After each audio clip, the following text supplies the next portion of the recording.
Hey guys, Aaron Cybertron Zhang here, and today I'm back with another episode of Road to Ranked, where I climb the online regulation H VGC ladder in Pokemon Scarlet and Violet and provide live commentary as I go. In this video, I'm going to be trying the highest ranking Kommo-O team from any regulation H major this season. Ashton Cox brought this team to the Latin America International Championships, where he finished in 3rd place, and it features a Clangorous Soul Clanging Scales Throat Spray Kommo-O. Kommo-O is a really underrated Pokemon in the format, as it's able to deal massive amounts of damage, and Clanging Scales in particular is able to hit so much of the format and just be able to pick up knockouts, especially when you're able to boost your special attack and you have fake out support from things like Rillaboom as well as Sneasler, and Helping Hand and Follow Me support from Electabuzz. As always, I'll do a quick breakdown of the team, but if you want to just skip to the battles, check out the timestamps down below, and thanks so much as always for joining me. If you enjoy, I'd really appreciate if you consider leaving a like on the video or subscribing to the channel. It really helps out a ton. I also wanted to just give a quick plug to my new side project, VGC Reflections, which is a podcast that I'm doing with Marcus Thatter, one of the greatest VGC players of all time. Marcus has won multiple regional and national championships, got 3rd at Worlds back in 2016, and is also an official commentator for Pokemon. We've been putting out a new episode every week or two, and we talk about all things related to VGC and competitive Pokemon.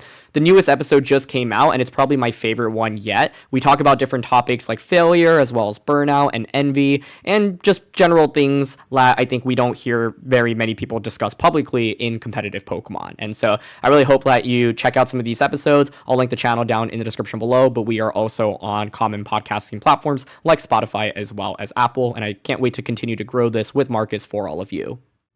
If you're interested in trying out the team, the rental code is on the screen, and there's also an accompanying PokePaste down in the description below. This team is the highest performing Kommo-O team from the Regulation H season in-person tournaments so far, nabbing a top 4 finish at the Latin America International Championships, and Kommo-O is a key piece. You've got the Clanging Scales Clangorous Soul combination with Throat Spray, with Soundproof. You're able to deal massive amounts of damage after setting up, and you have a lot of support like double Fake Out from Rillaboom and Sneasler, as well as Helping Hand from the Electabuzz. Dondozo is a really bulky Pokemon that can come in and soak up damage while also applying pressure with Yawn and putting Pokemon to sleep, and Choice Specs Golden Goal is able to just get huge amounts of burst damage off across a lot of the Pokemon in the format. You critically are Fairy Terra with Dazzling Gleam as well, so it kind of feels like a light Flutter main, and with Fairy Terra, Dazzling Gleam, you're able to get a lot of consistent damage off across the board as well. Kommo-O, though, is a Pokemon that can set up and then just start sweeping teams if positioned properly. So to provide some quick context on this team, this is the highest ranking Kommo-O team that we've seen from any in-person Regulation H major. I'm using Lab Mouse here and filtering for all major tournaments with over 300 players, and Kommo-O finishing in the top 32 or better. So this shows a complete list of all of the Kommo-O teams that finish in top 32 or better from all the different majors we've had this season. And I want to give all these other players credit as well, because Kommo-O is a Pokemon that has been on my radar for a while. Specifically, I feel like it was a Pokemon that was just waiting for a true breakout performance in winning or getting top 4 in a tournament, but we've seen a lot of top 16, top 32 finishes, and I feel like people have been sleeping on this Pokemon. So a lot of people have already been piloting Kommo-O to really good success in this format. Ashton just brought it to the highest finish that it's had so far in Regulation H, but we've seen it come really close, top 8 finishes here, multiple top 16 finish here as well. So it's definitely a Pokemon that people have explored, and Ashton has a new take on it basically in terms of how to support it properly. To provide some context, Ashton Cox brought this team to the Latin America International Championships, where he finished in 3rd place. The Latin America International Championships took place in the middle of November 2024, and it was the first major internationals of the 2024 to 2025 season.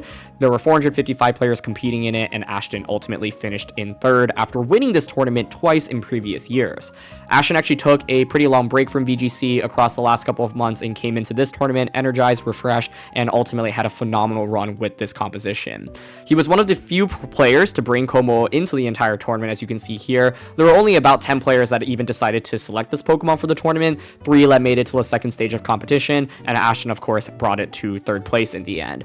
If you want to see him use it, I highly recommend you watch his set against Alex Gomez, who is also one of the best players in the world. They had one of the best sets I've ever seen in Regulation H VGC in top 8 on stream, so I'll link that down in the description below, and I was lucky enough to actually get to commentate that game, and it was so fun to watch. It's absolute pleasure to watch just 2 of the best go at it. So yeah, just wanted to give some quick context here, because this was of course a very big tournament. Talking about the team, the first Pokemon we have to highlight, of course, is Kommo-O. By the way, question of the day, if you watch the Latin America International Championships, I want to know what your favorite moments were down in the comment section below.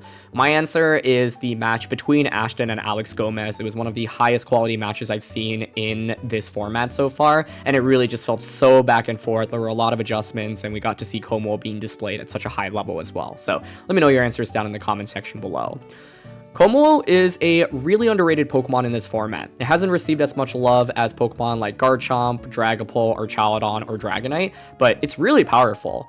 This is the Throat Spray set, which is a really awesome item because it'll activate if you use Clanging Scales, which is a spread move that will lower your defense by 1, or Clangorous Soul, which boosts all of your stats, but you lose a third of your HP. So one of the setups you can go for is Kommo-O plus Redirection with Electabuzz, follow me into the Clangorous Soul, or one of the Fake Out users, Fake Out into Clangorous Soul, boost up, get to +2 special attack, and then dish out massive amounts of damage. Clanging Scales is just such an awesome move because you don't have to worry about it missing. It's really consistent, and there's so many Pokemon in this format that just cannot take the Dragon type attack super well. You also have Fire Terra, which is great defensively and offensively. Defensively, it helps out in resisting things like Fairy as well as Ice, and offensively, it gives you a boost to Flamethrower. +2 Fire Terra Flamethrower can secure one-hit knockouts on common Pokemon like Steel and Grass types that you'll often see in the format. Kommo here has a lot of speed investment because you want to be faster than Dragonite, which is one of the most common Pokemon in the format, so you are running enough investment to outspeed that, and then the rest is generally in bulk with a little bit of special attack investment. Keep in mind, you do not have a ton of special attack investment, and you are only base 100 special attack at the end of the day, so even when you get to +2 special attack with this Pokemon, Clanging Scales often won't be picking up one-hit knockouts, but you'll be doing a lot of damage, 60, 70, 80%. One thing that'll elevate you to pick up those one-hit knockouts is Electabuzz with Helping Hand. This Electabuzz does not have Taunt, it does not have Thunderbolt, instead you have Helping Hand and Electro Web. Helping Hand is awesome in really helping you secure those knockouts with Kommo-O that you otherwise often aren't getting. Follow Me is really valuable in protecting Kommo-O, and Electro Web is nice not only for speed control, but also to ignore redirection and breakthrough focus sashes, and of course, drop your opponent's speed. Helping Hand is, I find, often used with Kommo-O in particular, but you can use it with the other Pokemon on this team. Just remember, you cannot Helping Hand Golden Go as good as Gold, so do not lead Electabuzz Golden Go and go for Helping Hand plus an attack, because I went for that and totally forgot about that interaction, so yeah, you don't want to learn that the hard way. Vital Spirit is also an incredible ability because there's so much sleep in the format. Jumpluff won the LA International Championships, but we also, of course, saw Moongus being used, and so having the Vital Spirit just allows you to protect Kommo-O since you are actually soundproof. Soundproof, by the way, a really good ability on this Pokemon. It allows you to become immune to sound-based moves. The main ones you'll often see are Hyper Voice from Pokemon like Primarina, as well as Parting Shot from Incineroar. Primarina is actually a huge problem Pokemon for this otherwise if you didn't have Soundproof, and it is common enough in the format where having this ability to block it out, as well as, other Hyper Voice users and Parting Shot from Incineroar can be really important, but you definitely could be using Overcoat on it as well. You've got the double Fake Out pressure here from Sneasler plus Rillaboom. These are both pretty straightforward. The main thing to note here with Sneasler is that you have Fake Out and Protect, and I really like this. I think being able to protect with Sneasler is a really big deal, and it is a huge offensive tool in a lot of matchups. Stellar Terra is incredible on this because it allows you to get the extra damage that you need to pick up big one-hit knockouts. It allows you to really threaten things like Jumpluff as well as Archaladon with Stellar Dire Claw or Stellar Close Combat, and it is just a really good lead option for this team to help support Kommo-O. Rillaboom here is also pretty straightforward, but it is very offensive Rillaboom. There's no like special defense or speed investment or defense investment. It's just basically max HP, max attack. Max attack is really valuable because Basculegion is a really common Pokemon in the format, and with max attack, you just give yourself the best odds of potentially getting a one-hit knockout onto it with something like Grassy Terrain boosted Grassy Glide, whereas if you had, for example, like 100 attack EVs, Basculegion has a much better chance of surviving those Grassy Glides, and so this is just really meant to be as offensive as possible, and with the Assault Vest, you still take attack super well, so you don't need like a ton of special defense investment, for example. To round out the team, you've got Solo Dondozo here as well as Golden Go. The Dondozo here is Flying Terra, so it gives you, of course, the immunity to ground type damage, but it does mean that you keep your electric type weakness, and it is just super bulky. You're basically max special defense, and you have a ton of HP, obviously, as well. And so the Pokemon just kind of stays on the field for a really long time. Dondozo is a Pokemon that can easily switch in, eat up 2 or 3 different attacks, disrupt with Yawn, also dish out damage with Wave Crash, and Fissure is a move that I would generally caution you from clicking unless you absolutely need to, but it's a move that can definitely bail you out of tough situations, and in endgames where your opponent just can't deal enough damage to Dondozo, eventually one of those fissures will land, and you'll be able to get a knockout with it as well. So this is a Pokemon that can really soak up a lot of damage, which is really nice, because you don't have bulk on things like Sneasler or Golden Go on this team. Golden Go is the final piece, and this is an offensive choice specs variant. Couple things to note: you have no bulk on it whatsoever, so don't be expected to survive attacks that you might otherwise survive with bulky Golden Go. For example, we saw Golden Go just feint to a choice Scarf Shadow Ball from an opposing Golden Go in the top 4 of LAIC, and so because you have no bulk here, that is a move that, for example, will be able to knock you out. You've got Fairy Terra with the Dazzling Gleam, which is pretty cool, and so it kind of feels like a light Flutter main, and you also have Power Gem, which allows you to hit things like Incineroar as well as other fire types like Charizard even for super effective damage. Golden Go often can really put out a lot of offensive pressure early, and one of the things this team does really well is bait out Terras, right? And so, for example, against Golden Go, people will often consider going for a defensive Terra like Steel, and then Sneasler can close combat it, and Kommo-O can go for Flamethrower. And people will often go for Fairy Terra to deal with Kommo-O, but then Golden Go can just click Make It Rain and get knockouts afterwards. So a lot of cool synergy in terms of team building with this team. If you want to play towards the Kommo-O mode, I think any combination of Sneasler, Kommo-O, Rilla, Kommo-O, Electabuzz, Kommo-O are all really effective in protecting this. You can, of course, put on a lot of offensive pressure with something like Electabuzz plus Golden Go immediately with the Follow Me into a Make It Rain. But yeah, I think like this team has a lot of flexibility in how you want to lead with it. I often don't lead with Dondozo unless I think I can just get a lot of value from Yawn immediately, because this thing soaks up pressure, but I normally like to conserve Dondozo for the mid to end game rather than using it in the early game, but against the right team, it can have some value. So those are just a couple of notes. You should definitely watch Ashton's games from LAIC to get a sense of how he piloted the team. So in terms of weaknesses, first of all, with Kommo-O, I want to call out that even at +2 special attack, you often won't be getting big one-hit knockouts, so you do have to be careful. I've had games where I go for Clangorous Soul, and then Clanging Scale does a good bit of damage, but I don't get knockouts, and then Kommo-O gets knocked out in return. You're going to be dropping your defense, obviously, when you click Clanging Scales as well, so physical Pokemon that can take advantage of those defense drops can be really scary. Electabuzz is especially vulnerable to getting taunted. If you get taunted, you can only really click Electro Web, and that's not super helpful. Electabuzz is really valuable support, but if it's partner Pokemon is not doing enough, then sometimes it feels like it can actually be a little bit useless, so you definitely want to avoid taunt on this. Sneasler is going to be really weak to Golden Go since you don't have a Throat Chop, for example, and obviously with it having no bulk, you have to be careful about things like multi-hit moves like Scale Shot from Dragonite or Dual Wing Beat from something like Talonflame. Intimidate can hinder it as well, and Sandstorm from Tyranitar, for example, can break its Focus Sash. Dondozo is immensely weak to a couple things. First of all, electric type damage, right? Archaludon with Electroshock can be really scary. Flying Pokemon and things that are immune to Fissure can be tough. And one of Dondozo's struggles is that it can often just sit on the field and not actually do that much. Yes, you can keep clicking Yawn, but you're often not picking up knockouts. And then, so in those scenarios, Dondozo's partner really needs to do the heavy lifting, right? So you have to watch out for these scenarios where Dondozo is out on the field and it's just not really accomplishing very much, and your opponent's able to cycle through and switch out of these Yawns. I think Dondozo is particularly valuable when you take like an early Pokemon lead and you bring your opponent down, especially to like their final 2 Pokemon. Then Dondozo can be really disruptive when they can't switch out of the Yawns. So just be careful, because I often find if you use this in the early game, it actually doesn't do enough for you because your other Pokemon really has to carry in terms of damage. Rillaboom here is Assault Vest, so obviously you are going to be not able to protect, and that's something to keep in mind. And the Golden Go here has no bulk, right? You're also Fairy Terra here, so you won't be able to burst things with like Choice Specs, Steel Terra, Make It Rain. And one of the downsides with Golden Go is obviously with the spec set, if your opponent just protects and you lock into a move, that's something they could take advantage of as well. So those are just a couple of things that I wanted to note in terms of individual weaknesses. Alright, we are up against the team that won the Latin America International Championships, piloted by Marco Silva. Having played against this team a bunch, I generally like using Sneasler plus Kommo-O with Dondozo in the back, and Electabuzz is the 4th. The idea behind Electabuzz is it can switch in on Jumpluff and eat up Sleep Powders, and this way I'm not bringing the 2 Pokemon that are ultra weak to the Fire-type damage from the opposing side.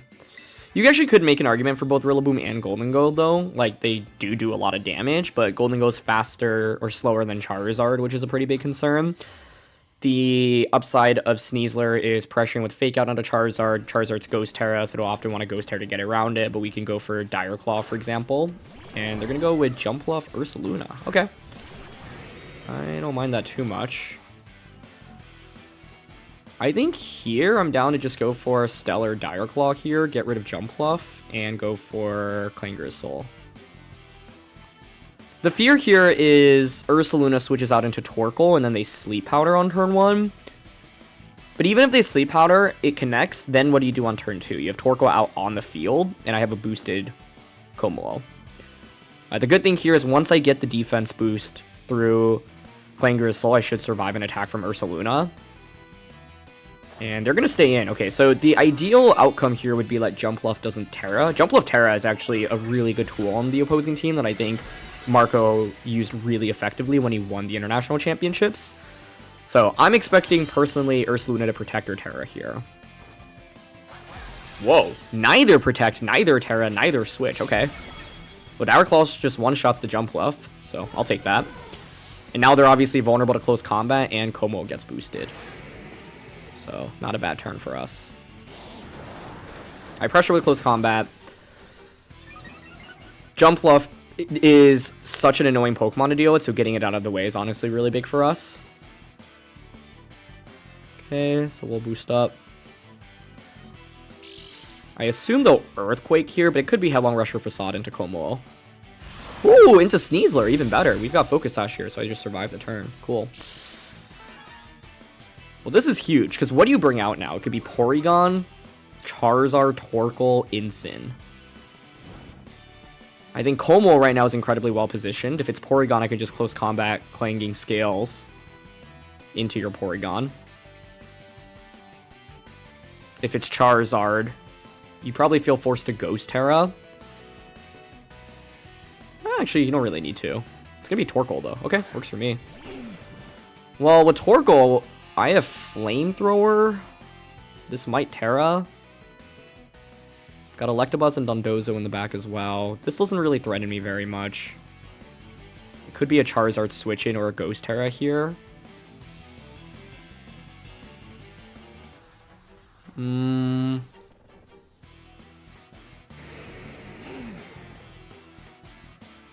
think a Charizard switch-in makes sense, but then it kind of just gets crushed. I think this turn I don't mind just double protecting, personally. Yep, there's the Terra. Cool. Should be Ghost Terra on Ursa. But I think Kommo-O now just wins the game for us. Cool. Because you take Flame Orb damage. I protect, and then this next turn I can just go Clanging Scales, Close Combat, or Flamethrower, Dire Claw, double up onto Ursa. And they're gonna Headlong Rush into Kommo-O. Yep. And Eruption, that's fine. I don't really care about Torkoal's damage output here now that I have the special defense boost on Kommo-O. So what I'm gonna do here is you take your burn damage. I am happy to Dire Claw into you and Flamethrower into you. Ursaluna could protect here. Okay, good protect by them. But it's fine, because then you knock out my Sneasler and I just get a free switch in, right? Yeah. I could have gone for Clanging Scales here. I guess with the Headlong Rush drop, it probably was enough to get the knockout anyway, but I just wanted to play it safe here. Let's see if they overheat or Eruption. Yeah, they overheat. Cool. And they knock out Sneasler, so yeah, you get a free switch in, but what are you going to do? Go out into Charizard, presumably? If it's Charizard, I bring out Electabuzz, and I just go Helping Hand, Clanging Scales. So, nice play by them this turn. Keeps them in the game for sure. And it helps them switch out the Torkoal, but I'm still fine with this outcome. So let's see if it is Charizard coming out. Because if it is Charizard, I think Electabuzz is just a perfect switch in here. Beautiful. It is Charizard. Okay, great. You eat up Solar Power and your burn damage. And them going for that Headlong Rush earlier is crucial, because now it is time to just Kommo-O everywhere. So Electabuzz comes out, and Kommo-O is just going to be able to... Helping Hand here. Just double checking. We have the speed boost and +2 special attack. So Helping Hand, Clanging Scales here should just knock out their whole team. So it's the perfect setup for Kommo-O in this game. Yeah, the reason that I was worried about Water Terra on Jumpluff is because it allows them to survive Dire Claw and then pressure us with Sleep Powder. But here's Helping Hand. We get Clanging Scales off. And that's a double knockout. Let's go. No better feeling than that. I think if you are using Marco's team and you're going up against this team, you generally want to conserve. Like, I think Jump Bluff induces a lot more variance, so getting a Sleep Powder off is a really big deal. And this is soundproof Kommo-O, not overcoat, so you are able to click Sleep Powder onto it. Torkoal's their final one, and Kommo-O can just once again finish things off with Helping Hand here, plus Clanging Scales. So the crucial thing here is getting that boost with Kommo-O and taking advantage of the fact of the Ursaluna not being able to one-shot us when Flame Orb isn't active, and we get a defense boost. So Clanging Scale, single target, Helping Hand boosted, and Kommo-O just picks up 3 one-hit knockouts in this game. Doesn't get any more satisfying than that. But the Stellar Terra on Sneasler, valuable to make sure that we can KO that Jump Bluff. So I think the lead that I probably am most scared of when my opponent goes with Jump Bluff is Jump Bluff Torkoal, because then you get the speed boost immediately and you could pressure Sleep Powder onto the Sneasler right away. But the thing is, you can only put one thing to sleep, right? If you miss Sleep Powder, you just immediately lose the Jump Bluff, and if you target the Kommo-O, I knock your Jump Bluff out. Even if you Sleep Powder me, the Kommo-O can still get boosted. It can also angle for like a Flamethrower into Jump Bluff. But with them leading Ursaluna, which is even better for us because we pick up an immediate knockout, get boosted, and the Helping Hand support from Electabuzz is perfect. Okay, we've got the Rain team here that finished second at the Latin America International Championships, but critically with Incineroar over Scarf Golden Go. So this was the team that finished first and third in the end of the October rank season, and then Victor Medina adapted it to bring to the LATAM International Championships, where he finished second. His version of the team has things like Muddy Water on Pelipper with Focus Sash, Speedy Ursaluna, Tailwind Dragonite, Trick Room Sinistcha, AV Fighting Terra Archaludon. So Kommo-O here can put in a lot of work because it ignores the redirection. It's kind of weak to Pelipper though. I don't generally love Dondozo into this matchup because it's so weak into Sinistcha as well as Archaludon. They have Fake Out Pressure. Golden Go does apply some burst damage immediately. Electabuzz is interesting. Rilla Sneasler are both interesting as well. I think I might go with something like Kommo-O plus Rillaboom. Sneasler plus Golden Go in the back. I don't know. Electabuzz has Electro Web here, but it's so weak into Ursa, though I guess they do have a defensive Terra for it. But like, how valuable is Electro Web and Helping Hand is the question, right? Helping Hand could give us the extra damage that we need on Kommo-O to pick up knockouts, is the thing. So, let's see. I think, yeah, there's a lot of scary things in this matchup.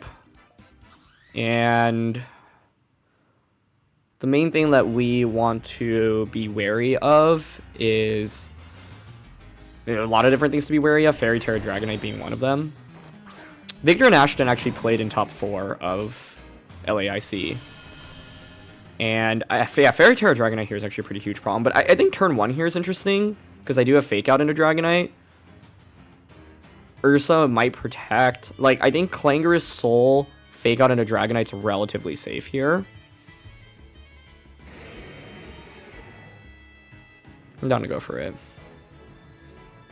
The dream would be that they, like, Ghost Terra Ursa, but Dragonite protects. I think it should be a double protect here, but if they don't, kudos to them. Wow, they just let them eat up a potential Woodhammer. Nice play. Okay, so I could have gone Woodhammer there.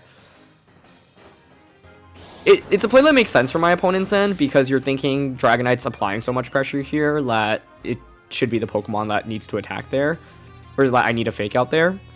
So I think one of the things about Dragonite is the amount of pressure that it applies, right? Let's see what they opt for. Headlong Rush, does that KO us? No. Okay, cool. So now you eat up the defense drop. Now, presumably, if I'm my opponent, I'm going Fairy Terra Dragonite, and I'm trying to set up Tailwind. As Ursa maybe switches out. Or protects here. Fairy Terra D-Knight right now is, I think, what they should be going for. Because obviously you're vulnerable to just Grassy Glide plus Clanging Scale.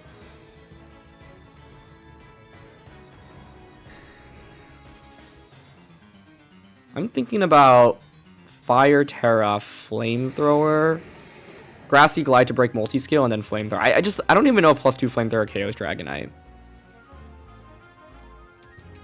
But I'm down to go for this.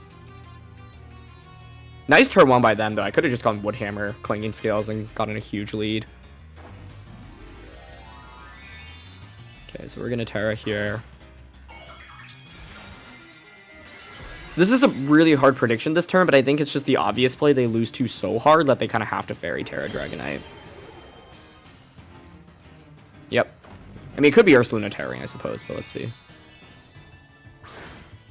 Okay, cool. Yeah, great. The thing is, I don't even think +2 Flamethrower KOs, but we'll see. Yeah, okay, so we get this turn right, which is great. They protect. Grassy Glide now breaks your multi-scale. And if we knock out Dragonite here, I think we're in such a commanding position. So let's see. +2, boosted by Fire Terra. They survive with the Sliver, unfortunately. And it is going to be the Tailwind here, but that's okay.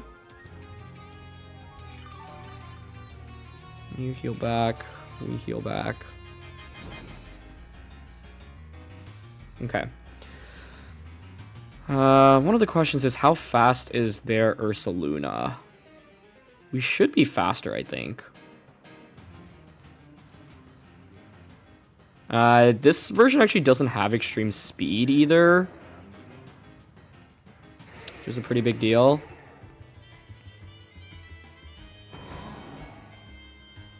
And the Ursa actually doesn't have a ton of bulk, and you have a special defense drop. So obviously I can just Grassy Glide Dragonite here.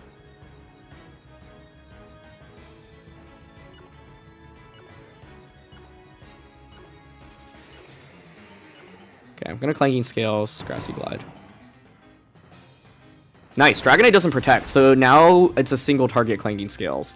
And I have the speed boost, so I think I should outspeed Ursaluna here, even with Tailwind up.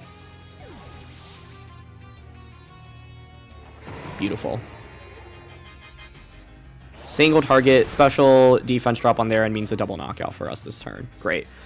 So, yeah, you know, we made a really hard prediction on the Dragonite turn, but it worked out perfectly for us. And it's just, yeah, I think the obvious play of Grassy Glide, Clanging Scales, like, we lose so much if they just tail and protect. So our Chaldon comes in. I've got Fake Out in the back. Pelipper is their last one. That's great to see for us here. This Pelipper doesn't even have Wide Guard. Double checking the field state. You've got 2 turns of Tailwind left. Terra's been committed. We've got Close Combat in the end game, which is strong. You can't knock out both of my Pokemon right now, which is big. I could Protect, but it does allow them to scale up with... Like, I don't want to Protect and then get Rillaboom doubled up into with Hurricane plus Electroshot. So I think here I'm actually down to just Clanging Scales and Woodhammer into Pelipper. Maybe I should be Grassy Gliding if they double up into it. Okay.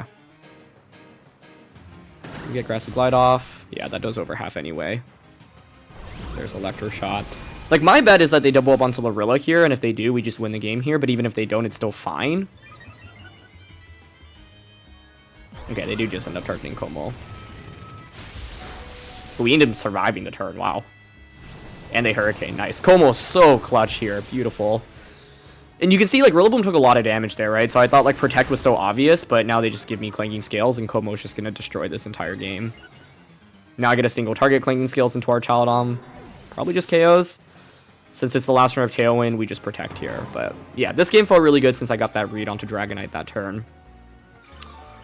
But even if Kommo-O had fainted here, it's like Glide does a lot of damage to Pelipper, and then we have Sneasler in the late game against our Chaldon, as well as the Shadow Ball from the Golden Go. So, yeah. But one turn of Grassy Terrain, last turn of Tailwind here, so we can just protect the Kommo-O here. Go for high horsepower into our Chaldon. Yeah, my opponent recognizes there's not much they can do. So, they made a really nice read on turn 1, but we're able to counteract that with a pretty sick read on turn 2 of the game, and getting that speed boost just put Kommo-O in such a good spot so that even with Tailwind up, we were good. I think the main thing is I was thinking about going for the Flamethrower onto Ursaluna, but I thought they could switch in Pelipper in that turn. I also was debating, like, because my main fear was that Dragonite protects, Grassy Glide doesn't KO it, and then it's a spread Clanging Scales into La Ursaluna, and it actually survives. I don't know what that damage calc is, because the Ursalunas on those teams actually generally have very little bulk, and can go even upwards to no bulk, yeah, and for max speed investment, for example. So, that, like, I think that was really the deciding turn, but once we get that double knockout, we just have such a big lead. I didn't even know Rampardos was in this game, so that's really cool to see. Rampardos, Oranguru, Torkoal, Sylveon, Indeedee, Garchomp. Whoa. Huh, fascinating. Well, they've got a Sylveon, which is obviously annoying for Kommo-O. They have Trick Room potential here. What do I want to lead with? Golden Go Pressures would just make it rain.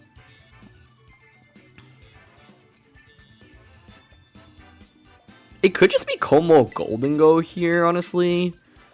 I don't know if Electabuzz is really that handy when they have so many spread attacks. We don't have Taunt either. So it could be these two. Sneasler's not bad with Fake Out, but they will have Indeedee to change the terrain. So I'm actually thinking Rilladozo here. This gives me Fake Out, and Dozo gives me a really bulky Pokemon to soak up damage. I'm rooting for my opponent, though. I want to see Rampardos do something. It's a Pokemon that's existed for a very long time in Pokemon and has seen essentially no competitive VGC success across all of its existence. So I hope they can make it work here. Like, I really want to see what it does. But okay, we're gonna opt for Oranguru and Indeedee. Okay.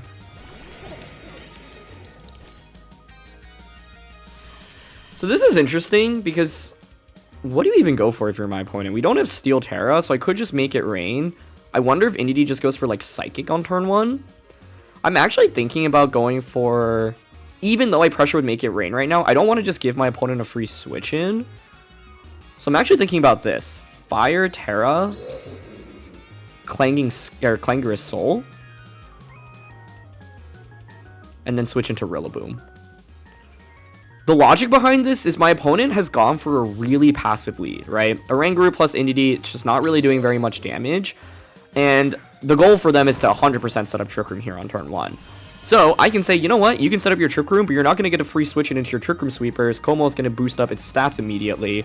I'm going for Fire Terra here also to just get around Psychic doing super effective damage. But yeah, I'm happy to just boost up here and go from there. Okay. Some Kommo Terras. Oh, they're going to Terra. Okay. I wonder if it's a defensive Terra on the Oranguru. Yeah. Like Steel, Water, Fire also makes sense.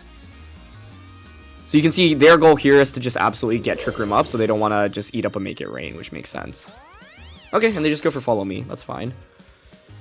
I think my only question now is if Oranguru has Encore, which I believe it gets access to, because if so, that could be a little bit annoying. But yeah, basically, like, we made them commit a lot of resources on this turn 1, and Kommo now gets to heal up, which is really sweet from Grassy Terrain as well. Cool. It's also a question of what ability we think the Oranguru has, because it might be Telepathy, honestly.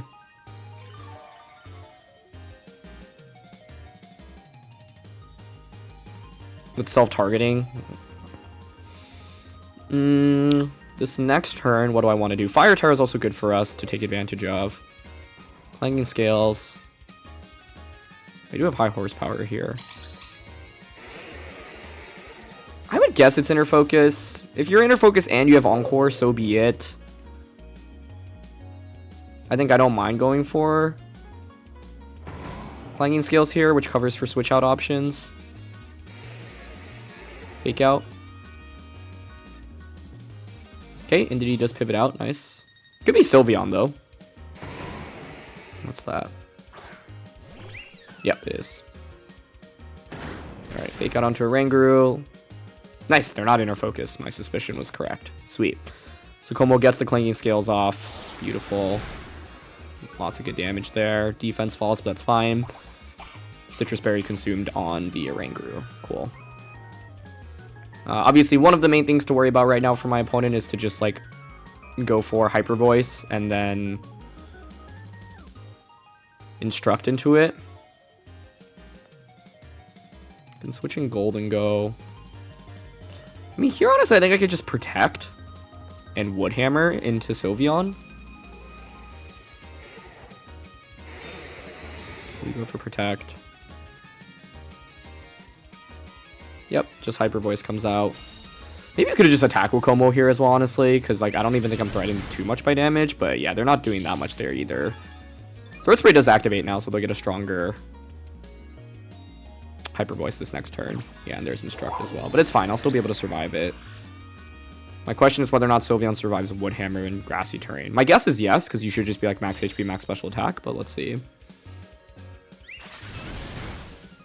Okay, Rillaboom takes that. There's Wood Hammer. Almost gets the one-hit KO. We do faint from recoil, though, which is a little bit spooky, but it's fine.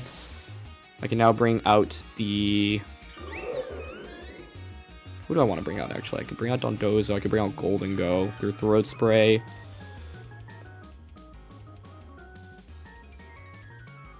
I don't think 2 Hyper Voices is KOing Golden Go, so I'm happy to just bring it out here.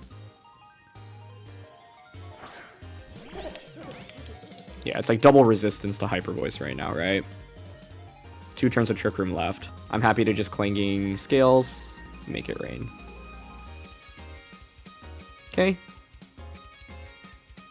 You know, I actually forgot about Soundproof there. Just because Hyper Voice isn't really that common, so I totally could have just attacked with Kommo-O last turn, but it also would have covered for random, like, Hyper Beam, for example. Or Terra Blast if they opted for it, but now we just get a double knockout. Yeah, that works out even better for us. So Soundproof Kommo-O coming up huge for us here. Soundproof, of course, does block a bunch of random attacks, but now we'll get a double knockout. It's the last turn of Trick Room. So I think what's important in this game is recognizing, one, we don't want to just give our opponent a free switch into their Trick Room sweeper. When you commit to hard Trick Room like your opponent does, the dream for them is to get up Trick Room on turn 1 and then get a free switch into something like Sylveon or Torkoal or Rampardos, for example. So in this game, I was saying, you know what? Even though I have so much offense on turn 1, I'm actually going to take advantage of this and kind of bait you and take the opportunity to set up. And Kommo-O's setup here was just so powerful, right? So I'm curious what their final one was. DD comes out, and it's going to be... It is Rampardos. Okay, that's cool. But I think with this, I can just go for... Let's see, we're at -1 defense, +2 special attack. Last turn of Trick Room. I'm happy to just protect the Kommo-O, switch out into Dondozo. Golden Go should end the game with the Make It Rain. This next turn, I can just go for Clanging Scales and Wave Crash. And then Golden Go just comes out and clicks Make It Rain. And they go for Helping Hand, which is fine. Helping Hand Rock Slide, maybe. But Kommo-O's going to protect here. And they'll go for Earthquake. Okay. Well, that's going to hurt their own NDD, so I think that definitely just wraps up the game. Let's see how much this does to Dondozo. 50%? Not even. Wow. Yeah, Solo Dozo is really valuable in these matchups because it can just soak up so much damage and heal back with leftovers. So Kommo-O now, Trick Room expires. We just go for the Clanging Scales once more and just Wave Crash. Yeah. Cool. Yeah, I think like them bringing Sylveon out instead of Kommo-O made things easier for us as well. I'm actually really surprised. I guess, so they switched in Sylveon because they didn't want the Kommo-O to just knock out the Rampardos as it switched in, which makes a lot of sense. But as a result, yeah, like the Sylveon couldn't actually really touch the Kommo-O. And I think even if they got a double Hyper Voice off against us, like we have that special defense boost, I don't think you're KOing us either way, right? So like Sylveon's a Pokemon that really relies on Hyper Voice or like, for example, Ground, Fire, Terra Blast. But without that, then like there just really wasn't too much threatening us. And the main idea here is my opponent committed their Terra on turn 1 of the game just to try to set up Trick Room. We baited it out. Kommo was able to set up. Rillaboom offered us Fake Out Pressure. Woodhammer did a ton of damage to Sylveon. And then it just put the perfect spot for Golden Gold to come out. And we have so many powerful spread moves here. But yeah, it's kind of funny forgetting about the fact that we're actually immune to Hyper Voice, which made things even easier. Ooh, we've got Mouseape, Dragonite, Incin, Ninetales, Golden Go. The only thing that's missing here, I feel like, is an Ursaluna. Dragonite, Ursaluna, Golden Go has been a really effective core recently. So I think what's a little bit scary here is potential Fairy Terra on the Dragonite plus Alola Ninetales having a pretty good matchup into Kommo-O, but Kommo-O with Fire Terra I think is really valuable here. Into Mousehold and Annihilape it's interesting because we could go Electabuzz, redirect Beat Up away, which I think is important. Beat Up is really scary here Because if you manage to stack it up, Rage Fist can one-shot us. So I think I'm going to go Electabuzz plus Kommo as the lead here. What do I want in the back? Rilla doesn't feel great here. They have 1, 2, 3, 4 resistances to it. Sneasler puts on a lot of offensive pressure, so that's not bad. Golden Go's not bad here either. Could just be with these two. The question is it worth dropping Dondozo here? Because Solo Dozo can soak up damage in this matchup. But I think I like the offense from the other two more. So let's lock in. See how it goes. I think Kommo has a lot of potential here. I'm mainly thinking if they go Mouse Hold Annihilate, turn 1's already really interesting because you pressure with Taunt with the Mouse Hold. The play that I would consider is protect the Electabuzz and then Clangorous Soul. And then start dishing out damage afterwards. But then if I get taunted on the Kommo slot, that could be really bad. It is Mouse Ape, okay. So basically, if you're my opponent, like, you would think you want to taunt into Electabuzz, because if you taunt this on turn 1, then on turn 2, you can beat up. So I'm actually going to go for Protect here, and Clangorous Soul. Because you would think, like, Follow Me from my end is kind of the obvious play to make, right? But this is vulnerable to two things. Them just straight up going for beat up on turn 1, which I think is kind of unlikely. And then the second is them going for taunt onto Kommo, which I think definitely can be a possibility. Because if you're expecting Follow Me to come out anyway, by going for the Kommo target, you're saying, look, you have to go for Follow Me to protect yourself from the taunt on the setup. But if they end up taunting into Protect... Oh, this works too. Okay. I'll take that. We just get set up here. Cool. Unless your final Gambit. Okay, it's just bulk up. Cool. Not bad. Not bad. I'll take that turn then. It means this next turn I have a pretty safe Follow Me. I'm just thinking I could just Clanging Scales, like help me hand Clanging Scales, but then I eat up the defense drop, bringing me back down to neutral, and I'm worried that they KO me with like a Drain Punch or a Rage Fist.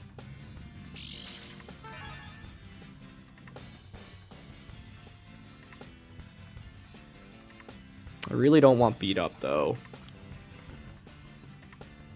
So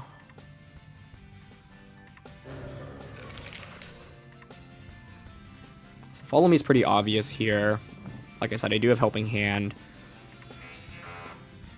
Okay, I think I'm leaning towards Follow Me here and Clanging Scales. I could Clangorous Soul again, honestly. That might be a little greedy. Okay, I'm gonna go for Follow Me. You get Clanging Scales off. Good damage. Unfortunately, just fall short of the knockout on a Mouse Hold. It's Pop Bomb still, but that doesn't KO us, so it's fine. Wow. Okay. Yeah, it's fine. Did they Drain Punch here? Nope, Rage Fist. Those KO Electabuzz. Wow, Population Bomb with Friend Guard, I assume. That's interesting. Okay. It's Sneasler or Golden Go here.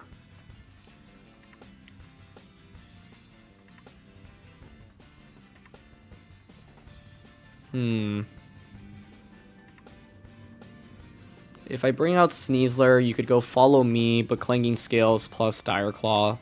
It's just a double KO.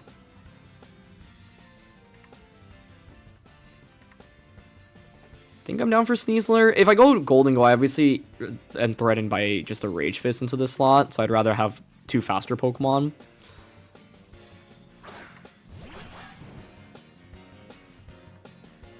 I think I will Stellar here. Stellar, Dire Claw, Clanging Scales.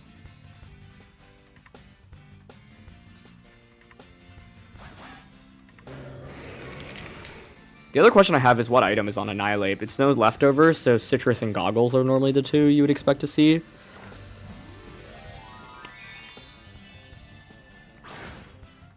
Yeah, if I had gone Helping Hand last turn, I would have gotten the knockout on a Mouse Hole. The Annihilate takes more damage, but then the problem is I am probably gaining up a Rage Fist on Kommo-O, which doesn't feel good.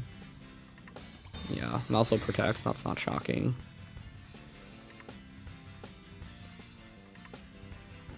Okay, so the question is, first of all, do you have Citrus Berry, and if so, do you survive this plus the Dire Claw?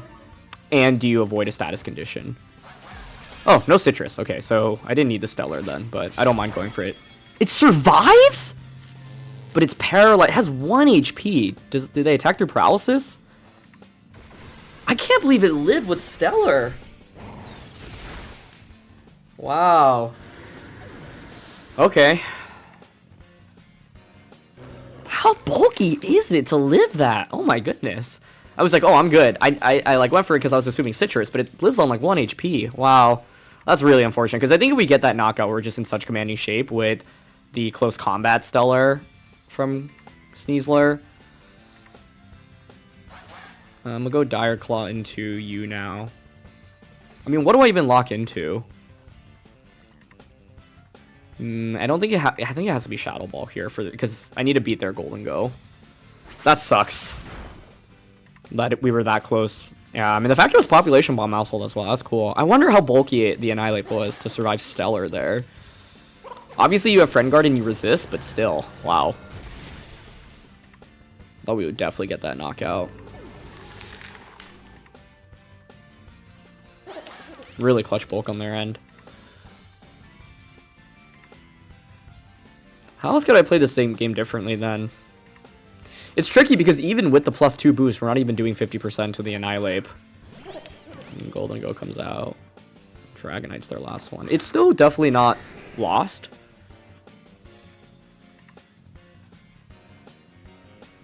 Because Golden Go should actually wall their Dragonite. This could be Scarf Golden Go, honestly. Like, I wonder if I ever read into the fact that they might be Scarfed. If it's Scarf Golden Go, though, I think I probably just lose. Unless you E-Speed. This might Terra. I'm honestly thinking about close combating Golden Go.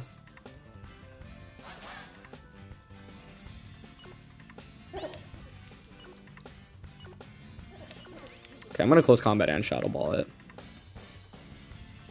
And here's the Terra. I expect Golden Go Terra. And if it's not Scarfed, and we just close combat KO it, it is Dragonite Terrain though. Oh, I could have close combated Dragonite. That would have been sick. Although, I wonder if it's a double up onto Sneasler. Nope, it's Shadow Ball and a Golden Go. Okay. Yeah, and unfortunately on this team, the Golden Go has no bulk.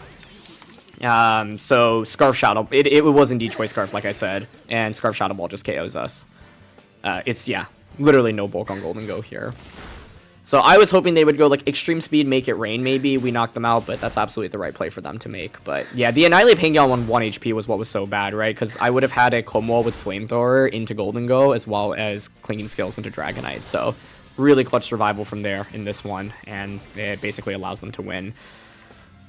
I could have brought out my Golden Go out as well. I didn't bring Rillaboom into this one. I don't know. It would have given me Fake Out and Grassy Glide, I guess. But I think the scary thing is Annihilate being able to stack up, and then, yeah, like us not getting that knockout onto Mousehold either, even with the +2 Clanging Scales.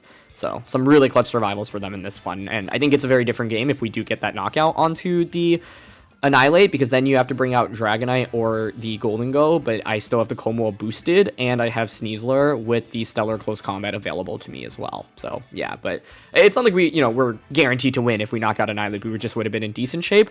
Still had it kind of felt like an even board state from there. But Annihilate actually critically hanging on from Stellar, Dire Claw with that Friend Guard and all that bulk allows it to, yeah, just knock our main carry and Kommo-O out here. Okay, we've got Executor Trick Room here. I've recently featured Executor on the channel. He got top 4 at a regionals and really put Executor on the map, which was really cool.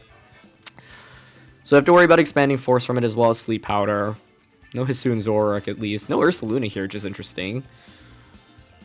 What do I want to lead with? Electabuzz does give me Electro Web, which can break Sash and get chip damage. Gives me Follow Me as well. They have a lot of potential Trick Room setters, though. Like, any combination of Annihilate plus a Trick Room setter, any combination of Indy Glade, Indy Arm Rouge, Indy Executor.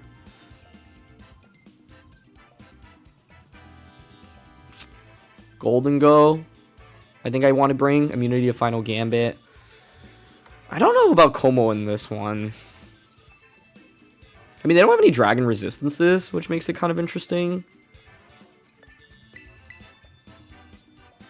Golden Go. It's just like, I think I want Golden Go Rilladozo.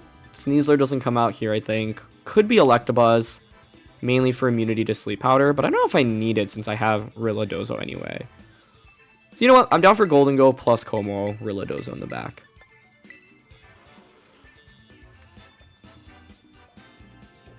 Golden Go here applies a lot of offensive pressure immediately on turn 1. Choice Spec Shadow Ball, Choice Specs Make It Rain, Choice Specs Fairy Terra Dazzling even. Fairy Terra Dazzling could be interesting if they go Glade, for example. Really walls the Executor. It's going to be Indy Armor Rouge. Okay. Can't say I love going up against this.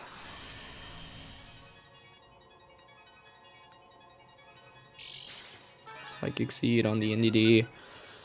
Follow Me Trick Room is what you would expect, right? But they could just Expanding Force here turn 1.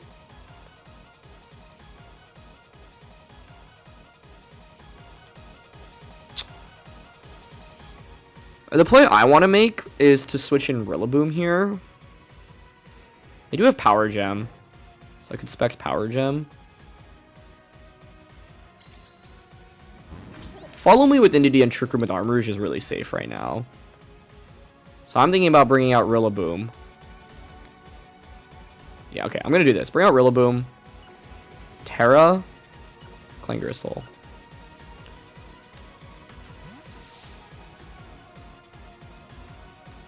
It's interesting to see how many different Trick Room teams we've been running into on ladder.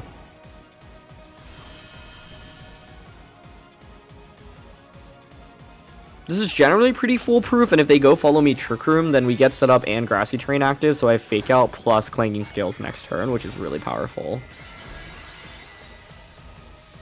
Or I could even, like, protect Woodhammer, for example. Ooh, no Follow Me. Okay, so that could have just been a Shadow Ball immediately into Armor Rouge. Armor Rouge is probably attacking then as Indy sets up Trick Room. That would make sense to me.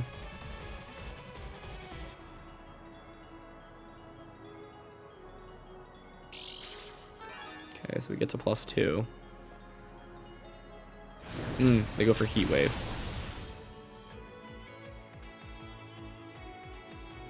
Life Orb.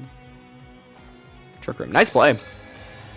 Knowing that they had the special defense boost on Indy, saying, I have the opportunity to attack with Armor Rouge. I think that's very smart. Okay, they heal back first. We heal. I think here I'm content going for Fake Out onto Armor Rouge and Clanging Scales. If you're my opponent, what you should do is probably switch out that NDD. Yep, and protect Armor Rouge. Eggy comes out though, okay. Interesting. And Armor Rouge does not protect critically, so I will get Fake Out plus Clanging Scales, which is great. Oh, so close to a knockout there on both. The main interesting question now is, do you hard switch in your NDD this next turn and then Expanding Force? I would probably switch Eggy back out into NDD right now and Expanding Force.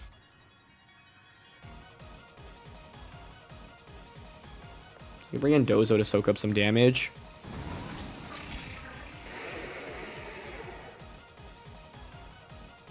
We want to stall out Trick Room so that Golden Go can just make it rain. So I think a Dozo switch in here makes sense. Switch in Dozo, protect this turn with Kommo. They're going to stay in here. Interesting. So I could have gone for Grassy Glide. But I still don't mind this switch too much. Oh no, they are switching. Right, because Trick Room is up, so we're just faster. Okay, cool. This works. Change the terrain. I wonder if they faint from Life Orb. They might have like 1 HP left after. It's close. Kommo protects. Oh, they go for Heat Wave. Nice. Maybe expecting a Golden Go switch in. But I don't give that to them. Okay, great. So we heal. 2 turns of Trick Room left for them. They're faint after one more attack. I am boosted right now. I could obviously switch back out into Rilla.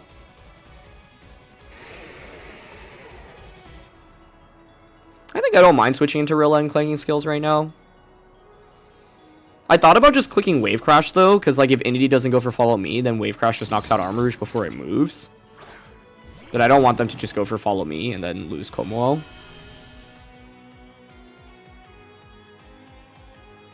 Okay, just expanding force. Yeah, I take that super well after the special defense boost. Perfect. No more terrain for them. Or no more Armor Rouge for them. They might just Psychic with Indie as well. Yeah, but I don't even think this KOs. Nice. Kommo-O's so clutch. Beautiful.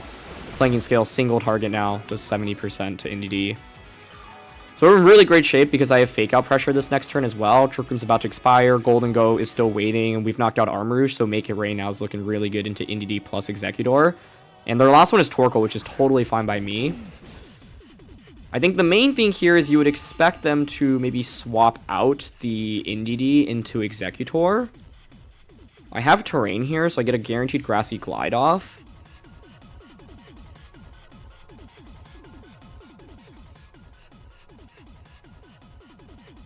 Yeah, I would switch Indie out, but Eggy already took so much damage that it should feint to a Grassy Glide. So I'm actually down to just straight up Grassy Glide Indie here and Protect with Kommo-O. Nice, they swap, perfect. Yeah, the idea here is Indie often doesn't carry Protect. I guess the question is whether or not Glide actually knocks out the Executor. I would expect it to. If I was hard reading the switch, I also could have just gone Fake Out plus Clanging Scales, but... Okay, nice, we do get the KO. And that just wins us the game because Kommo-O now just Clanging Scales everything. And they just Heat Wave. Nice. Okay. Oh, we actually dodge. But yeah, it would have just given me a free switching into Golden Go, and then I can just click Clanging Scales plus Power Gem for a double KO. Now I can just Clanging Scales Earth Power, or High Horsepower. Doesn't really make too much of a difference. So they had a really nice turn 1, but the key thing here is they never were able to switch in really safely, and that's what makes this Kommo-O so effective. You set up, and then your opponent just can't really get those free switches, right? So I can just High Horsepower now, plus Clanging Scales. There's really not much they can do. But yeah, the key here was like, Executor I figured was probably their one way of getting back into the game, because with Chlorophyll can be kind of annoying, but the reality is I think Golden Go would just win the endgame for us pretty effectively, and we still had Dondozo as well. They got a lot of damage off on turn 1, but then just weren't able to do very much afterwards, and the key turn was just like getting Fake Out plus Clanging Scales, doing so much damage. Armor Rouge didn't protect that turn, Executor switched in and took so much damage as well, and then we were able to survive the double up onto the Kommo-O as well. Okay, we've got T-Tar, Sinistra, Primarina, Volk, Dragonite, and the Excadrill here. So, some fun weather. T-Tar Exca winning a regional championship earlier this season, but still hasn't really seen too much play. Curious if usage spikes up now that Sun just won a tournament. What do we think here? Dozo's interesting. I think Quiver Dance Volk is a pretty big problem for Kommo-O. T-Tar Exca is scary as well. I mean, I don't love this matchup, honestly. Sneasler's obviously good into T-Tar Exca. We don't have weather control, so Sash being broken by sand is really spooky. Although Rillaboom can set up grassy terrain.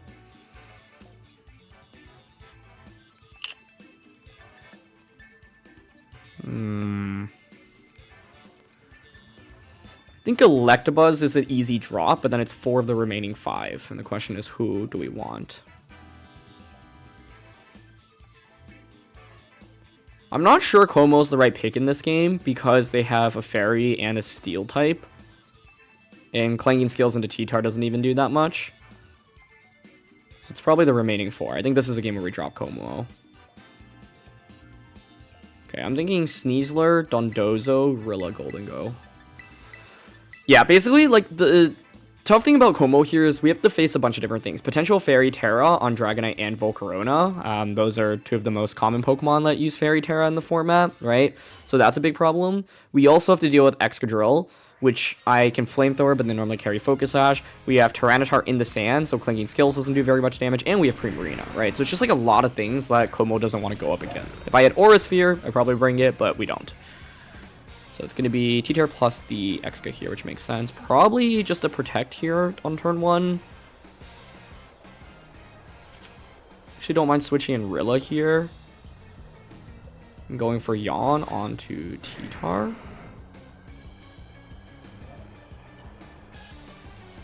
They might just Flying Terra, though.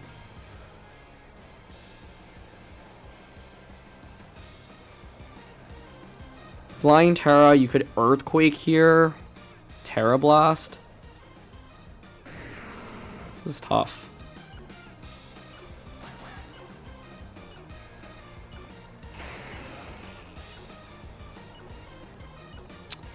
I just went close combat into Exca, Yawn into T-Tar. Let's see. Because I think it's pretty easy to just protect the T-Tar here. Or protect the Exca here on turn 1.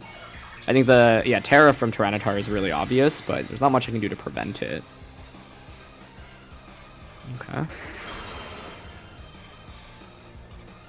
Okay, they do just Earthquake, so I'll at least get Excadrill down to Sash, which is good. I don't mind trading Sneasler for it here.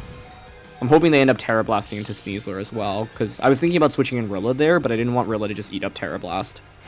And if they're not Sash Chair, that'd be amazing. Oh, it's not! Okay, that really works out then. That was a really risky turn 1 though, because I could have pretty easily just gotten hit by Excadrill Protect Terra Blast into Sneasler. They went for Knockoff. That's a really good knockoff. Losing Leftovers is really bad, actually. So switching in Rilla Yawning would have been okay. Switching in Rilla Wave Crashing would have probably been my best play, but I thought Excadrill Protecting there is entirely too likely. But this is one of the reasons why Sand is great, right? With Flying Terra, T-Tar, you become really strong into the Sneasler, and you can even Terra Blast me and KO me. This does grant me a free switch in into Rillaboom or Golden Go. Terra's been committed on their end. Volt could come out right now. I think I probably want Golden Go. It offers more offensive pressure.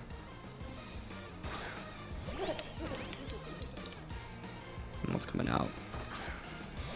Sinistcha. Oh, interesting. Okay. Well, I have Choice Spec Shadow Ball here.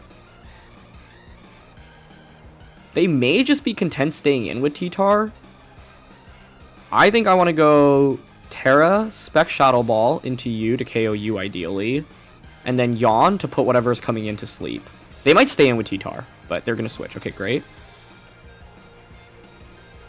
I went for the Terra there just to make sure that if they stay in, I don't just get dunked on. It's Volt coming in. I wonder if there was the opportunity to go for just Wave Crash there instead. But I think I had to cover for the option of T-Tar staying in. Could have gone Power Gem as well. Power Gem in general is also an interesting tool for this endgame for us. But Choice Spec Shadow Ball into the Sinistcha. Okay, we got a one-hit KO there. Good. Very fast-paced game so far. Dondozo gets Yawn, so Volk will definitely fall asleep after this turn. We confirm the speed order. Volk, Golden Go. Okay. Dondozo. Your leftovers. So you'll fall asleep. I can bring out Rillaboom right now. The debate is whether or not I protect Dondozo, because I need to start getting damage off as well.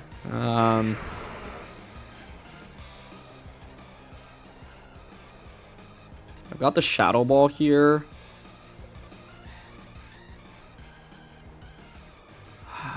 The safest play is to pivot in Rilla, but I'm worried about eating like a Heat Wave and a knockoff.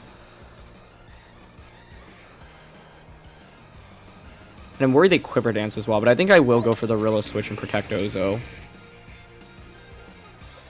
And then with this, I pressure Fake Out Wave Crash. I think this turn is just scary because Rilla could get knocked out. Even if it does, I guess it's not the end of the world because it gives me a free switch back into Golden Go with Specs Power Gem.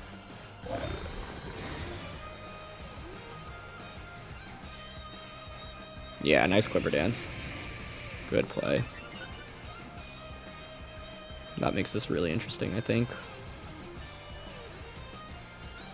Okay, they do Terra Blast into Dozo. Okay. The question is, how much does Terra Blast do to Dondozo? I actually don't expect it to KO us. But they can Terra Blast into Rillaboom, which is concerning here. I have Fake Out this turn. And I've got Power Gem, so Golden Go can just come out and Power Gem, right?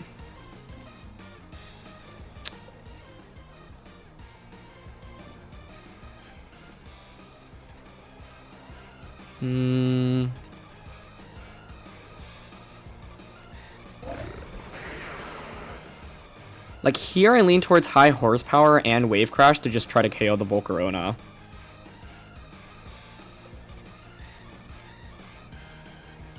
While it's on its first turn of sleep. It's really good damage, okay. They Terra Blast, who are you targeting? It is Dozo. Does this KO us? Nice. Okay, huge. So we Wave Crash, we KO the boosted Volcarona. Now it's a 2v1. Rilla, Golden Go against Tyranitar. I have Specs Power Gem as well. So Dondozo faints. Sand continues. The sand is good because T-Tar is just taking guaranteed damage now. No healing from grassy terrain. Whereas I get to heal back, which is cool. So Golden Go comes out.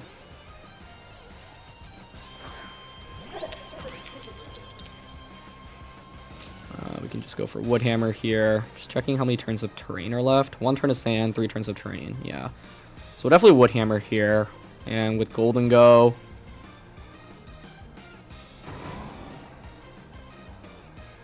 I think I'm fine just committing to Power Gem here.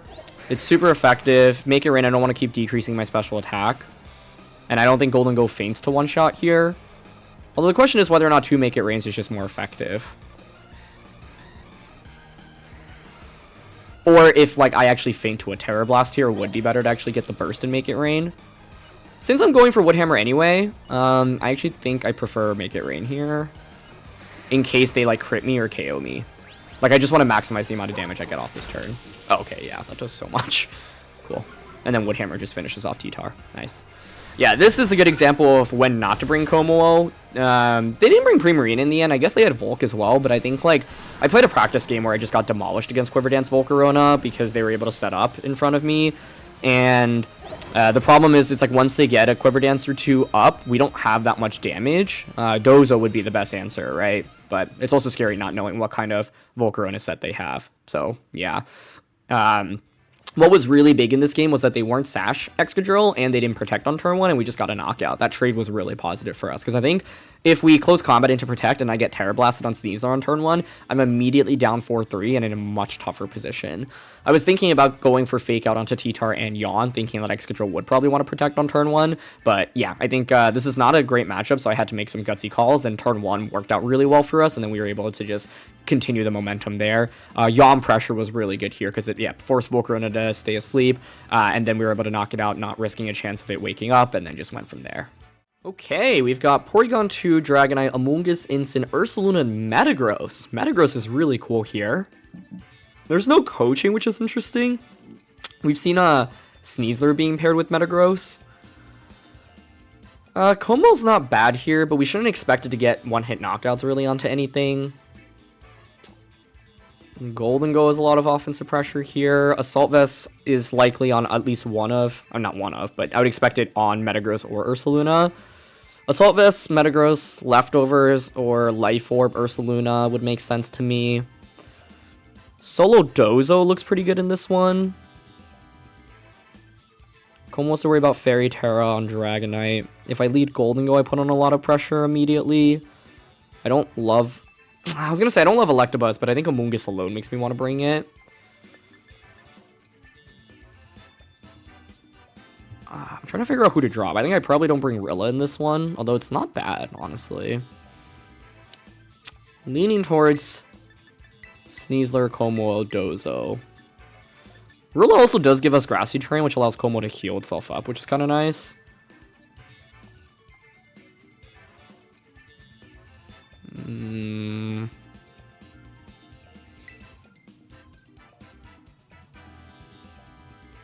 Golden Go does give me so much offense, but if I'm my opponent, I'm bringing Metagross, I'm bringing Incineroar to deal with Golden Go, so I'm actually going to drop it.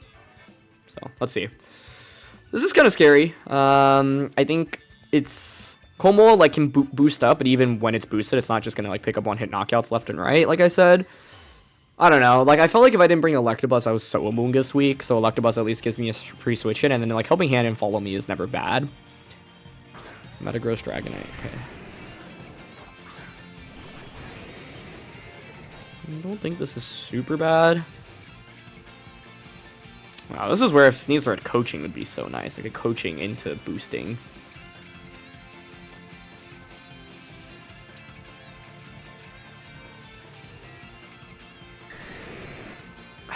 Like, part of me wants to take a risk on turn 1 here and say, you're not going to just let me fake out into Dragonite, so click fake out into Metagross and Clangorous Soul, expecting Protect on Dragonite. I'm going to go for it. Because otherwise you leave yourself so vulnerable to fake out plus a knockout on Dragonite. They might just be content attacking here, though. So if they do and they Scale Shot into Kommo, it's really bad. But they switch, so I'm happy with this outcome. Cool. Into Amoonguss, okay. Nice. So this is where I think bringing out Electabuzz is huge for us. So we'll fake out into you. And boost up. Okay. Now I'm really glad I brought Electabuzz into this matchup. And the main thing is I will probably be going for these Flamethrowers. I could just Fire Terra Flamethrower this next turn, try to eliminate Amoonguss immediately. Which would be kind of nice.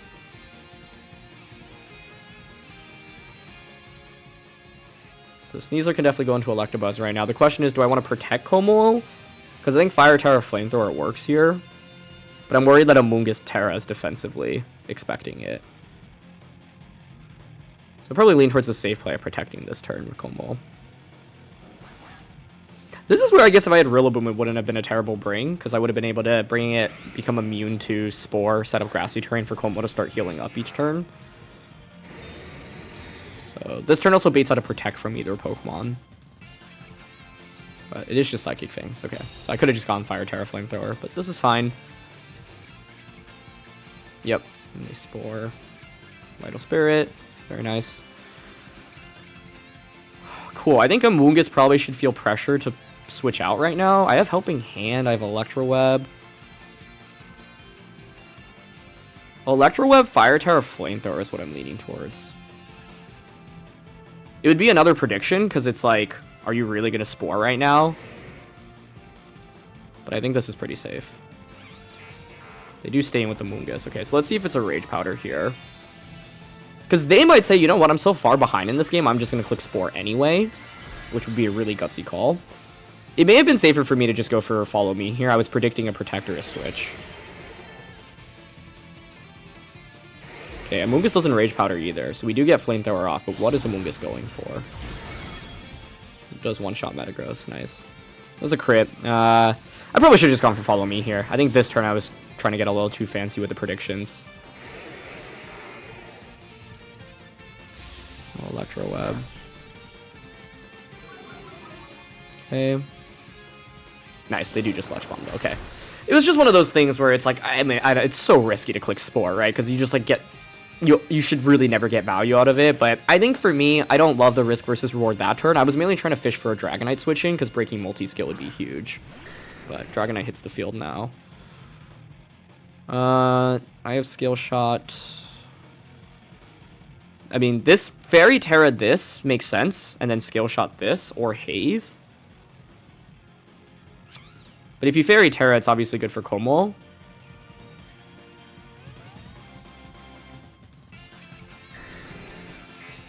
I think I don't mind going for Follow Me here into Clanging Scales. Although I do think Fairy Terra probably comes out here, so I'm thinking Follow Me Flamethrower instead. Here's the Terra, but the question is who Terras. I think Dragonite should Terra here. Ooh, they Terra Amoonguss. Okay, into water. Well, that's interesting. Because if you knock out Electabuzz and you Spore, that could be their comeback potential right now. So good play by them.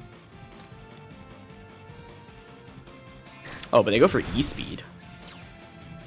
And that looks like Choice Band E-Speed to me. So I see what they were going for. But now they just eat up Flamethrower. And they try to Spore, but they don't get it off. So now I can just Helping Hand plus Clanging Scales, and that should just be a double KO. Okay. Although, I mean, it could still be Multi-Skill Dragonite. But that looks like Choice Band damage to me. With Choice Band, Inner Focus actually makes more sense in my opinion. Because you don't want to be intimidated. But here's Helping Hand, Clanging Scales. Okay, Dragonite does hang on, so it is still multi-scale. But that's fine. Like I said, I'm pretty sure you're Choice Banded, so now I just bring out the Sneasler and I just click Fake Out. Electabuzz was absolutely huge, though. You know, I was debating what Pokemon to bring as the 4th in this one, and having it as the Amoonguss counter was absolutely necessary here. So I'm very happy about my decision there. I think the main thing is I could have sniped off Amoonguss with Flamethrower immediately when they went Psychic Fangs that turn. Well, Ursa's the last one, which is great to see. We can just click Fake Out into Dragonite here and Clanging Scales. And then Dondozo should beat the Ursaluna here. I'm just going for this because I'm pretty sure you're Choice Band Dragonite. I don't want the extreme speed to KO Kommo-O since I've eaten up some defense drops. This might just KO with Fake Out. Yeah, that's a crit, but I think it might have gotten the knockout anyway. So we crush the Dragonite. I think, like, in this game, it was about taking a lot of calculated risks, right? I was obviously vulnerable to just eating up a Scale Shot on turn 1 of this game. I was vulnerable to eating up Spore that one turn where I didn't go for Follow Me. I think the turn I went for the Electro Web should have just been a Follow Me to play it a little bit safer there. But, yeah, in close combat and Clanging Scales now. So, I do think in this game I took some necessary risks, like turn 1 in particular, but then I think I took some unnecessary risks in the... Because if Amoonguss put the Kommo to sleep that turn, that would have been really bad. It's just one of those scenarios where it's like, are you really going to click Spore? You already know I have Electabuzz out on the field. You know I have Follow Me pressure. Kommo could even be Overcoat. You don't know what ability I am, right? So, like... Is it worth going for and getting nothing out of the turn when, like, the expectation is for so many things to go wrong, right? But I think that turn specifically, it's not like I was getting that much value out of Electro Web anyway. And breaking multi-scale is nice, but how much does it actually matter when Kommo is already boosted and I still have redirection support from Electabuzz? So I think that's the one turn I'd play a little bit differently, but fortunately we didn't see a Spore come out from Kommo, so my aggressive playing ends up working out. That is a Sandaconda.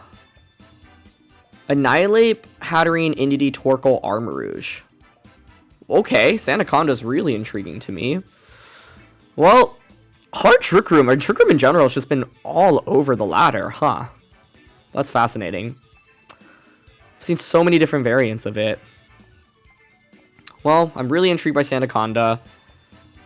The Trick Room approach is Kommo-O, try to get it set up, and then lead either Golden Go or Rilla.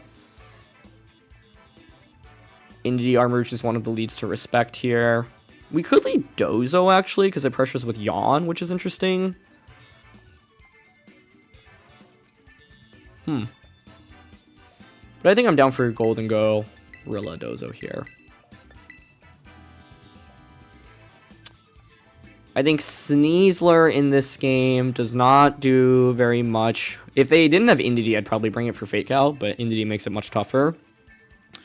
And Electabuzz doesn't have Taunt. If we had Taunt with it, we'd probably bring it. But I think the Sandaconda is the Pokemon I'm most curious about. It's not something I've seen at all in Scarlet and Violet VGC. Haven't seen it since, you know, it would go for Max in Sword and Shield. So, let's see. Annihilate Armarouge. Okay, so you pressure with Final Gambit. It also could be U-turn Weak Armor Weakness Policy. Oh, that's actually really scary. I think if it might be that, and I'm a little bit worried because I don't know what my counterplay to it is. U-turn, Weak Armor, Weakness Policy, and then you can just Heat Wave.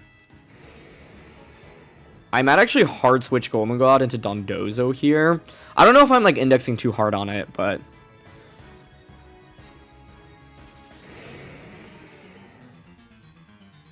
This is tough, because I think boosted Armor sure can sweep through my team. I want to protect and switch in Dozo turn 1. But I don't know. As soon as I see Annihilate Armor Rouge, I just think you're a weak armor weakness policy with U-turn. Psychic Terra. No Terra, though. Huh. Wonder if it's just Final Gambit Trick Room, which I actually wouldn't mind here. Oh.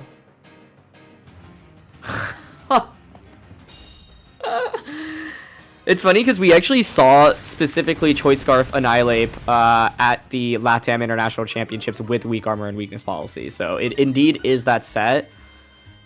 I actually don't think this is super bad for me though, because we have Unaware Dozo out on the field, so I can just wave crash that slot right now. Because like the Annihilate has to switch out this turn, right? You probably want to go out into NDD. So I think I want to switch in Golden Go right now and just Wave Crash into Armor Rouge.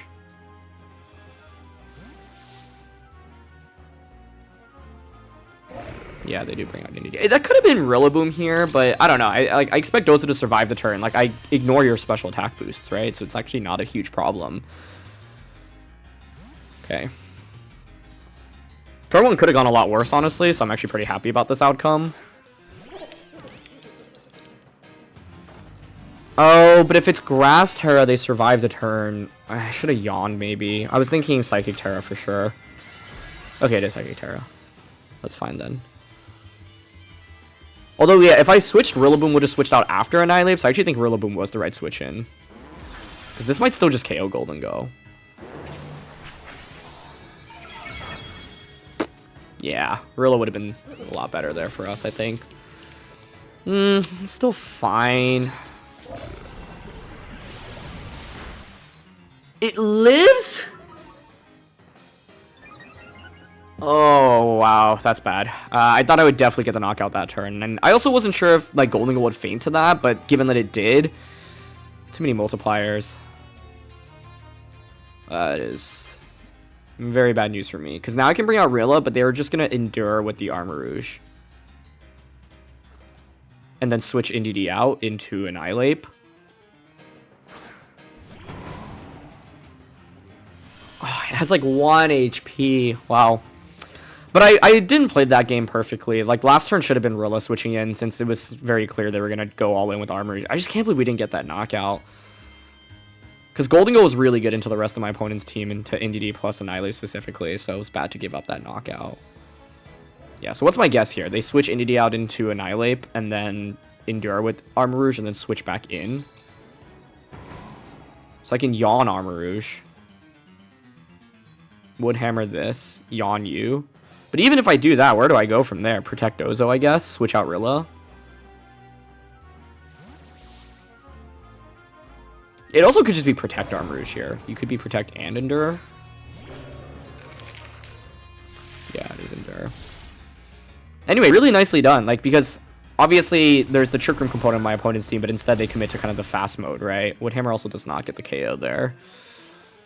I just can't believe we didn't get the knockout, like, even with the defense drop on Armor Rouge. Obviously, it wasn't super effective damage anymore, but it survives on 1 HP. Okay, now you presumably switch in the NDD, you Expanding Force again. You'll fall asleep, at least. I think we could still definitely win the game with Dondozo plus Kommo-O. So I think I sack Rillaboom here. Because Annihilate can't Final Gambit at this point on in the game. Should I actually conserve Rilla? Rilla's not that great into Torkoal if that's their last one.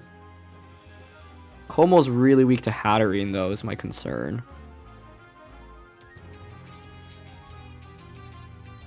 What's their last one? I would think Torkoal, personally. And if it is, Hatterene will make me feel even worse for not conserving Golden Go.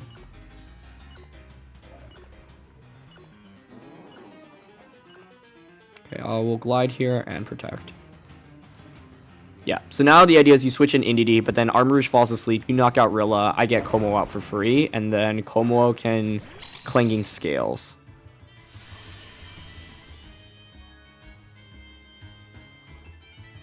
Cool strat, though. Very cool. Because even though it's like a hard, or it looks like a hard Trick Room team, this enables a completely different mode of the team. But yeah, I think my one regret is not switching in the Rillaboom the turn I gave up Golden Go, because it would have gotten rid of their terrain as well, and we should survive that turn. But at least Armarouge falls asleep now, so... We're down 4-2. The question is whether or not we can pull off this comeback from this point onwards. I think the other key decision in this game was this turn. Like, should I have switched Rillaboom into Kommo-O, sacrifice to get the free switch and back into Rillaboom? I was just thinking Kommo-O is more intriguing to me because of how much firepower I have with this. This turn is also a debate of whether or not I should just Clanging Scales or do I want to Clangorous Soul.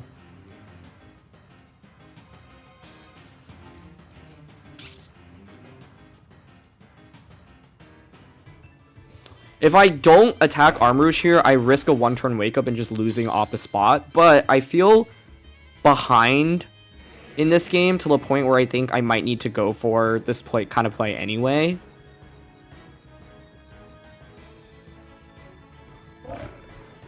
Okay, I'm going to Clangorous Soul here and Yawn. Because I think we can definitely pull off the 2v4 comeback right now. It's just scary because, yeah, I had the option to just get a knockout this turn. I could have also just launched Wave Crash into Armarouge. Maybe that was actually the best play, rather than risking a immediate wake up. My guess is they Psychic here into Kommo-O, but let's see. Dozo right now can soak up a lot of pressure.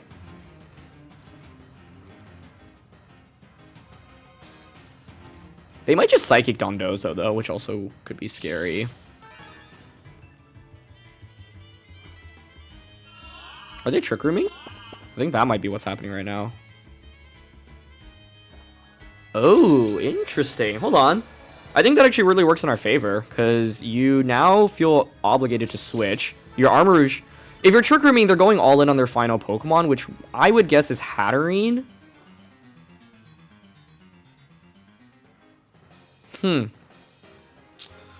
Indeedee should switch here, but they might be content just sacking. If it's Hatterene, then I really regret playing towards Kommo-O as the endgame. I can Clanging Scales right now.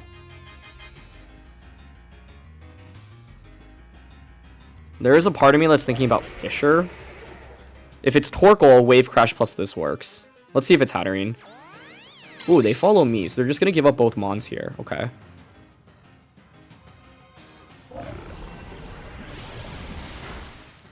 It's kind of playing towards like a Hatterene endgame.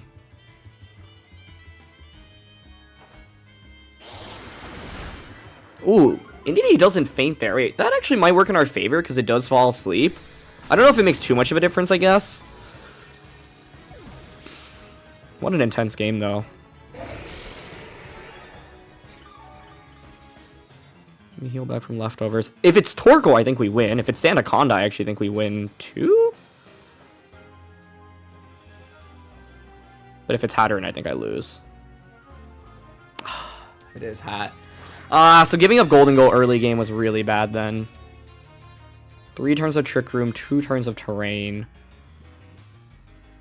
+2 Flamethrower isn't going to get the knockout onto this, I don't think. I could double protect this turn, obviously.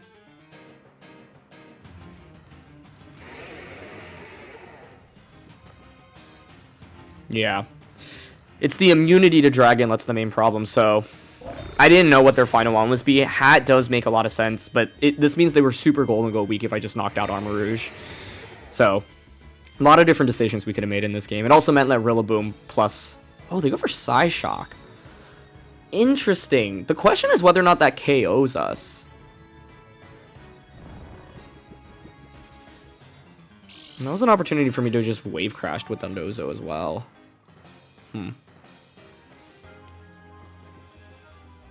It probably KOs us, right?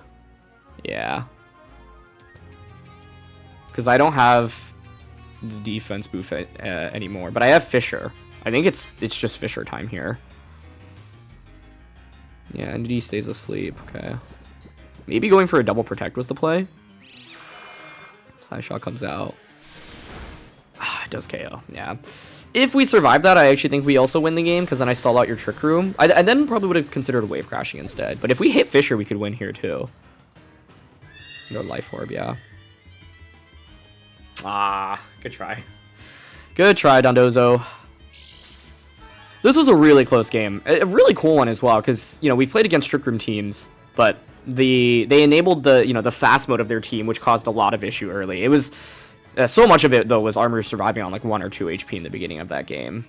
Is there any way we can still win this? Last turn of Trick Room.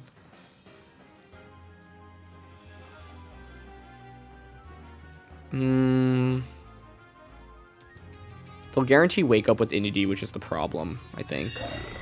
Not after this turn, but the next turn.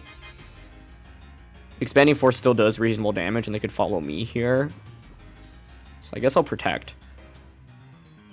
I'm not giving up yet because I think I can see a path to victory, which is them not clicking Follow Me for some reason with Indy next turn, and then just outspeeding the Hatterene and clicking Fissure into it. But yeah, they recognize Follow Me as the right play here. You always follow me. You should just follow me into Psyshock or Expanding Force, and then Annihilate can just close combat to end the game. So this was a really, really close game. But yeah, I think the Earthquake tech from Armarouge, or from the Annihilate, plus the weak armor, weakness policy Armarouge is something that I've seen a little bit more. Specifically after LAIC. I think that's really interesting. I'm still just going to click Fissure here in case they, like, for example, for some reason try to Trick Room with NDD. But yeah, Follow Me is always the right play. If I click Wave Crush here, I think I lose anyway, so it's hoping for a misplay from my opponent's end. And the Fissure actually connects too. If we had connected on Hatterene that earlier, I think we would have potentially won this one as well, because I think the Dondozo can beat the NDD and the Annihilate. Expanding Force comes out. Yeah, it's just so much damage. You can just Rage Fist or Close Combat or Drain Punch Dozo. You know, I will see what they lock into, though, because Scarf Annihilate, like, you have U-Turn, probably, Earthquake, Final Gambit. I'd assume Close Combat, but, like, if they don't actually have any damage into Dondozo and I have leftovers, if we hit another Fissure on Hatterene, I could still win this.